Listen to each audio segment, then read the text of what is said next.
तो आइए हम लोग आगे बढ़ते हैं। ईवीएस का क्लास नंबर 7 देखेंगे। इसके पहले 6 क्लास आपने देखा।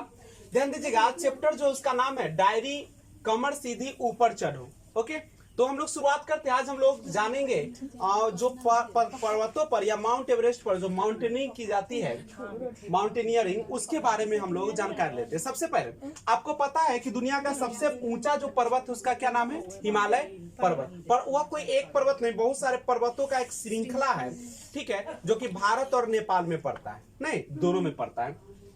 तो देखिएगा, आप अगर चाहते हैं कि हम हिमालय पर्वत पे चढ़े, माउंट एवरेस्ट पर सबसे ऊंची चोटी जो उसकी है, तो उसके लिए नेहरू इंस्टीट्यूट ऑफ माउंटेनियरिंग जो कि उत्तर काशी में स्थित है, वहां से आप ट्रेनिंग ले सकते हैं। और जब आप पहाड़ों पर चढ़ते हैं, जब आप ट्रेनिंग ले लेते हैं, तो उसके बाद पहाड़ों की चढ़ाई करने में जो ग्रुप लीडर, देखिए कोई भी काम जब आप करते हैं तो उसमें एक लीडर होता है जो आपको देखभाल करता है, आपका सपोर्ट करता है, और आप चूंकि उससे अनुभव लेते हैं, तो ग्रुप लीडर की कुछ जिम्मेदारियां होती है, रिस्पॉन्सिबिलिटी होती है, एक जवाबदेही होती है। और क्या होता है? सबसे पहले बाकी लोगों का सामान उठाने में मदद करना, क्योंकि उसके ग्रुप में, जैसे कभी भी आप जब माउंट एवरेस्ट पर चढ़ने जाएंगे तो अकेले नहीं जाते, उसके लिए एक ग्रुप होता है, जिसके ग्रुप के तहत जाते हैं, तो ग्रुप के सभी लोगों के सामान उठाने में आप मदद करेंगे, क्योंकि रखता है खाना पीना हर चीज रहता है। दूसरा, पूरे ग्रुप को आगे बढ़ जाने पर ही आगे बढ़ेगा। आप ग्रुप लीडर है तो आप बाद में बढ़ेंगे, सबसे पहले आप उस समूह को आगे बढ़ाएंगे। और तीसरा, जो चल ना पाए उन्हें हाथ पकड़ कर चढ़ाना है। अगर मान लीजिए किसी के पैर में फूल गया, बहुत सारा चीज हो जाता है, जख्म हो गया, तो आप हाथ पकड़कर उसको चढ़ाएंगे। रुकने के लिए जगह ढूंढेंगे, अच्छा जगह ढूंढेंगे जहां पे सुरक्षित जगह हो, और बीमार पड़ जाता है तो उसका ध्यान आप ही रखेंगे। ग्रुप लीडर होने के नाते आपका कर्तव्य है कि कोई भी अगर उस समूह में बीमार हो जाते हैं तो उसका आप क्या रखें? ध्यान रखें। सबके खाने पीने का इंतजाम देखना, वह भी कर्तव्य किसका है? उसी का। और ग्रुप के किसी सदस्य से गलती हो जाने पर हंसते हुए सजा काटने को तैयार रहना है, ठीक है। गलती करता है ग्रुप के सब समूह के सदस्य, लेकिन सजा कौन काटेगा? उसका सजा भुगतेगा ग्रुप लीडर। और ध्यान दीजिएगा, माउंट एवरेस्ट पर चढ़ने वाली पहली भारतीय महिला जो है और विश्व की 5वीं महिला जो है, उसका नाम है बछेंद्री पाल। याद रखिएगा, एनसीईआरटी के अनुसार जो माउंट एवरेस्ट है, जिसकी ऊंचाई जो है 8900 मीटर ऊंची, इसलिए आप ऑप्शन में देखिएगा, अगर ऊंचाई पूछे तो आप कितना मारिएगा? 8900 मीटर, चूंकि एनसीईआरटी यही देता है। और माउंट एवरेस्ट को नेपाल में क्या कहा जाता है? सागर माथा के नाम से जाना जाता है। तो ये ग्रुप लीडर की जिम्मेदारी। ओके, बताइएगा माउंट एवरेस्ट के बारे में सही कथन बताइए। यह नेपाल का भाग है और इसकी चोटी की ऊंचाई 8900 मीटर है। यह भारत का भाग है और इसकी चोटी की ऊंचाई 9850 मीटर है। यह तिब्बत का भाग है और इसकी ऊंचाई 9850 मीटर। यह जम्मू कश्मीर का भाग है और इसकी चोटी की ऊंचाई 8900 मीटर। जी नहीं, यह नेपाल का भाग है। किसका भाग है? नेपाल का। माउंट एवरेस्ट एक भाग है म्यांमार का, भारत का, तिब्बत का, नेपाल का। नीचे दिए गए कर्तव्यों उत्तरदायित्वों का अध्ययन करके बताइए कि माउंटेनियरिंग में ग्रुप लीडर की कौन सी जिम्मेदारियां होती है। एक से ज्यादा सही बताइएगा। पूरे ग्रुप में आगे चलना ताकि ग्रुप पीछे चले नहीं। अन्य लोगों का सामान उठाने में मदद करना। जो चल ना पाए उन्हें रुकने के लिए कहना। क्या जो नहीं चल पाता कहे कि रुक जा, क्योंकि हाथ पकड़ के आगे चलाएंगे। साथी के बीमार होने पर उसका ध्यान रखना। और सबके लिए खाने पीने का इंतजाम करना। रुको और आराम करने के लिए अच्छी जगह ढूंढना। तो 2 हो गया, 3 हो गया, 2 हो गया, 3 हो गया और 4 हो गया। क्या कोई दिक्कत? तो आगे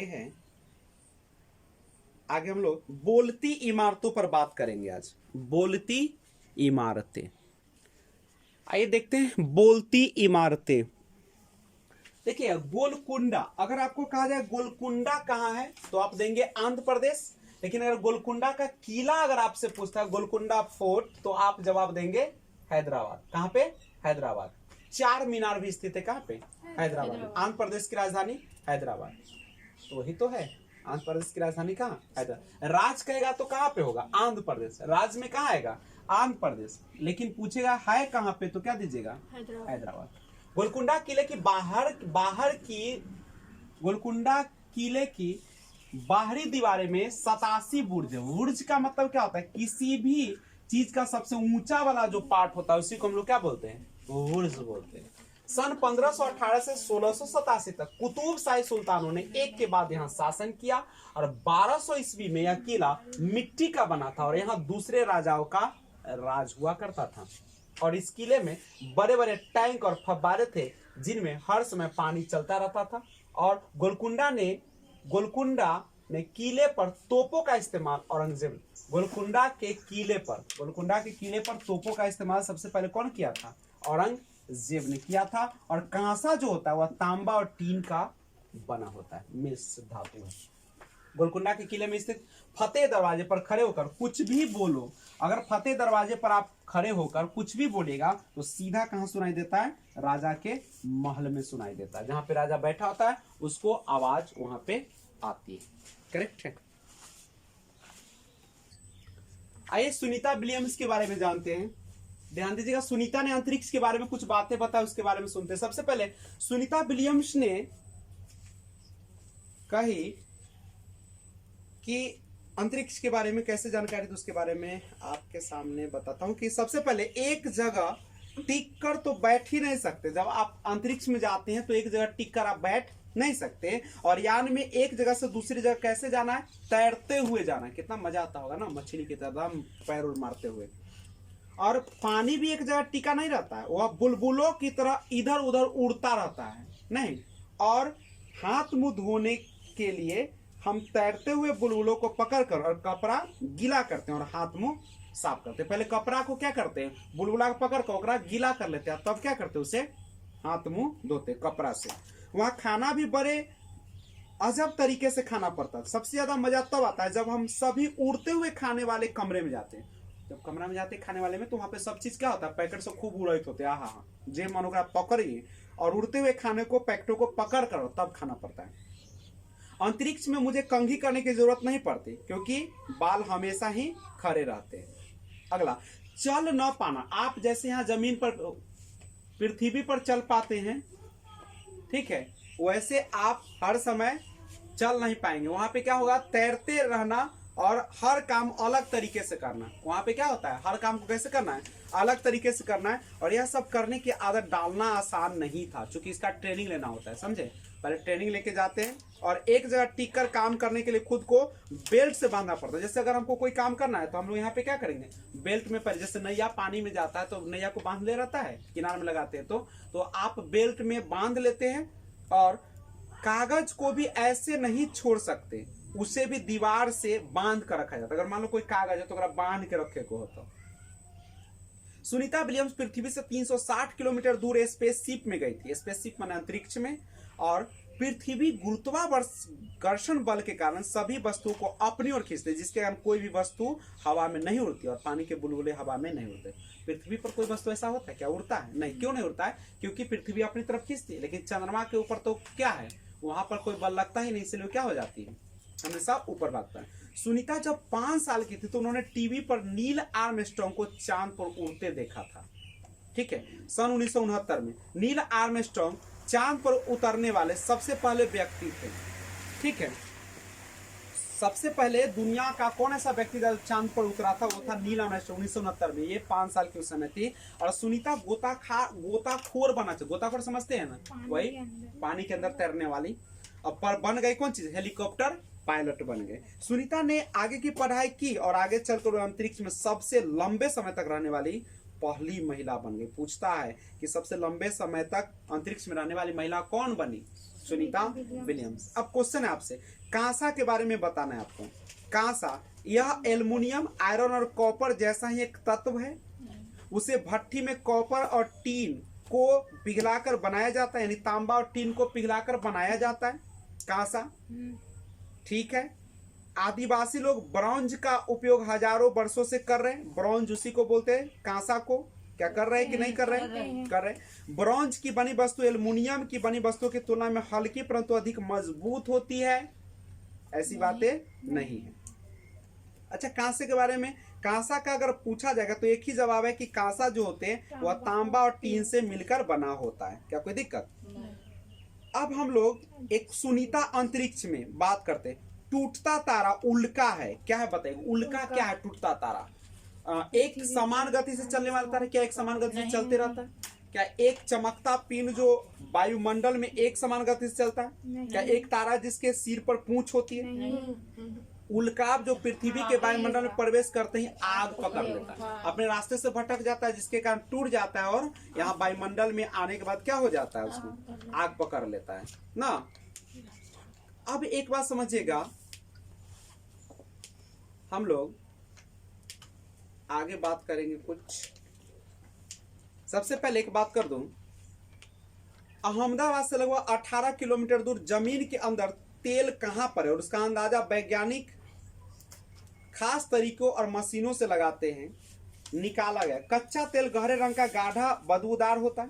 कच्चा तेल कैसा होता है? गहरे रंग का गाढ़ा बदबू। याद रखिएगा, कच्चा पेट्रोलियम जो आप निकालते हो तो कैसा रहता है? गाढ़ा और बदबूदार होता है, उसमें गंध रहता है। इसमें मिली अशुद्धियों को साफ करने के लिए रिफाइनरी भेजा जाता है। क्या भेजा जाता है? रिफाइनरी समझते हैं? रिफाइनरी मतलब जहां पे शुद्ध किया जाता है। और सभी तेल से हमें किरोसिन, अच्छा, जमीन के अंदर से जो निकलता है उसको आप लोग क्या कहते हैं? पेट्रोलियम। क्या कहते हैं उसको? पेट्रोलियम। और पेट्रोलियम में बहुत सारे चीज रिफाइनरी से निकलता है। कौन कौन? डीजल, किरासिन, पैराफिन, मोम हो गया, कोल तार हो गया, नहीं, उसके बाद इंजन ऑयल हो गया, हवाई जहाज के लिए ईंधन हो गया, पेट्रोल हो गया, हाँ, ग्रीस हो गया, बहुत सारा चीज निकलता है। अब एक खाना पकाने की गैस एलपीजी, मोम, कोलतार, ग्रीस भी इसी से मिलता है। जो ये एलपीजी है वो भी उसी से मिलता है। प्लास्टिक और पेंट बनाने में भी तेल का इस्तेमाल होता है। अच्छा, घर में चूल्हा कैसे जले? दुर्गा हरियाणा के गांव में रहती थी। दुर्गा कहाँ की रहने वाली थी? हरियाणा। दिन में कई दफे उसके चूल्हे के लिए लकड़ियां इकट्ठी करने चले जाते थे ना। दुर्गा को कई महीने से खांसी आ रही, चूंकि वो लकड़ी पर खाना बना रहे थे तो उसका धुआं उसके फेफड़े में जाता था, नहीं तो उसको क्या होता था कि बहुत दिनों से, कई महीनों से खांसी आ रही थी, क्योंकि सीली हुई लकड़ियां जो है जलाने से क्या निकलता है? धुआं निकलता है। जब आप लकड़ी को जलाएंगे, खाना बनाएंगे तो उससे क्या निकलता है? धुआं निकलता है। और धुआं कहाँ जाता है? हमारे सांसों के द्वारा हमारे फेफड़े में जाता है, और जिसके कारण उसको क्या होता था? खांसी होता था। और जब खांसी होता था तो पता चला कि उसको क्या है? टीबी, ऐसी ना, ठीक है। तो याद रखिएगा कि कभी भी लकड़ी से बनी लकड़ी पर खाना बनाना चाहिए क्या हम लोगों को? नहीं। धुआं देने वाली चूल्ही पर हम लोगों को खाना नहीं बनाना चाहिए। उससे क्या होता है कि इससे लॉस होता है कि हम लोग क्या हो जाता है? शरीर पर बुरा प्रभाव पड़ता है, खांसी हो सकता है, टीबी होने की संभावना बढ़ सकती है। क्योंकि लकड़ियां जलाने से क्या निकलता है? धुआं निकलता है। धुआं हमारे स्वास्थ्य के लिए क्या होता है? अब क्वेश्चन है कि दुर्गा एक गांव में रहती है और लकड़ी या गोबर के उपले का ईंधन इस्तेमाल करते हुए चूल्हे पर खाना पकाती थी। पिछले 3 महीने से उसे तेज खांसी आ रही है। इसका कारण क्या है? उसकी झोपड़ी के अंदर और बाहर प्रदूषण तथा वृद्धावस्था। ईंधन के जलने से उत्पादित कार्बन मोनोऑक्साइड जो उसके श्वसन नली में जमा हो गई। क्या कार्बन मोनोऑक्साइड? जलते हुए ईंधन से उत्पादित काला धुआं जो उसके श्वसन नली में जमा हो गया। जी, यही होगा। निम्नलिखित में से पेट्रोलियम के सही अभिलक्षण आपको बताना है। पेट्रोलियम का गुण आपको बताना है। बताइएगा, जो पेट्रोलियम होता है क्या वो बदबूदार, पतला और पीला द्रव होता है? नहीं। अच्छी गंध का पतला नीला रंगीन द्रव होता है? नहीं। बिना गंध का गाढ़ा तथा गहरे रंग का होता है? बदबूदार, गाढ़ा, गहरे रंग का तेल होता है। करेक्ट है। उसके बाद आप लोग एक चीज और बताइएगा क्या? ध्यान दीजिएगा, ये चीजें हैं जो हम लोगों ने आज पर्यावरण के बारे में देखा। तो आज का क्लास हम लोग यहीं पे रोकते हैं, फिर अगले क्लास में लेकर आप लोग तेजी से पढ़ना भी शुरू करें, क्योंकि सीटेट का जो नोटिफिकेशन है वो दिसंबर जनवरी में आपका एग्जाम भी होने वाला है। नहीं तो हम लोग अब 2.5 महीने के आसपास हम लोग के पास टाइम है, 2.5 से 3 महीना जमकर पढ़े, सीरियस होकर पढ़े। सीरियस इतना ना हो जाए कि पानी चढ़ाना पड़े। सीरियस होने का मतलब है कि सिलेबस को पैटर्न के अनुसार टेंशन लेकर नहीं, मस्ती में पढ़े। जय हिंद।